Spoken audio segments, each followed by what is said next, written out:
एक मशवरा है जनाब कि थोड़ी थोड़ी पिया करो, बड़ी महंगी हुई है शराब कि थोड़ी थोड़ी पिया करो।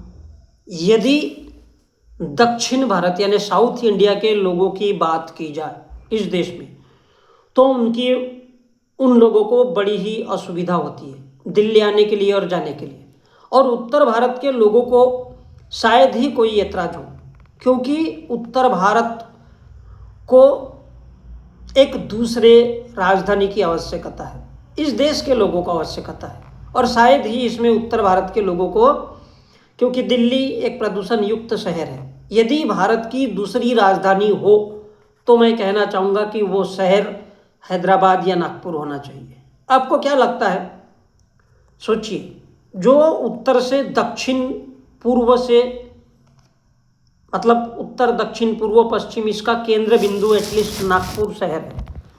अतएव भारत के नागपुर महाराष्ट्र शहर को क्यों ना दूसरी राजधानी इस देश की बनाने का फैसला लिया जाए। ये भारत की आवश्यकता है। उत्तर भारत के लोगों को गर्मी में बहुत कष्ट होता है। दिल्ली एक प्रदूषण युक्त शहर है और मोदी जी ने नमामि गंगे के नाम पर गंगा सफाई तो आज तक किया नहीं है, जो बेहद चिंतनीय है। जम्मू कश्मीर, उत्तर प्रदेश इत्यादि राज्यों से यदि राजधानी की दूरी बड़ी रहेगी तो हिंदू मुसलमान का जो विवाद है वो भी कम हो जाएगा।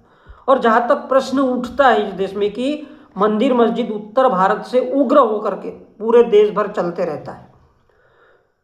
दूसरी महत्वपूर्ण बात यह है कि विदेशी देशों जैसे पाकिस्तान है, अफगानिस्तान है, जो भारत के कट्टर दुश्मन है, इन पड़ोसी देशों से दिल्ली की दूरी बहुत कम है, जबकि हमारा भारत पड़ोसी देशों से खूबसूरत संबंध बनाने के लिए हमेशा ही प्रयत्नशील रहा है। और इसलिए दक्षिण भारत के लोग राजधानी दिल्ली आने से अधिक दूरी होने के कारण परेशान रहते हैं। तो जबकि भारत को दूसरी राजधानी की अत्यंत आवश्यकता है, जहां हिंदू मुस्लिम विवाद भी पैदा होता रहता है। और इसलिए भारत की शांति और अक्षुण्णता और सुरक्षा की दृष्टि से दूसरी राजधानी की इस देश को आवश्यकता है। इसलिए मैं सुझाव रखना चाहूँगा कि इस देश के लोगों को तकलीफ ना हो तो महाराष्ट्र का शहर नागपुर या हैदराबाद क्यों ना इस देश की दूसरी राजधानी बनाई जाए, जहाँ पर उत्तर भारत और दक्षिण भारत के लोगों का सभी का सम्मान हो।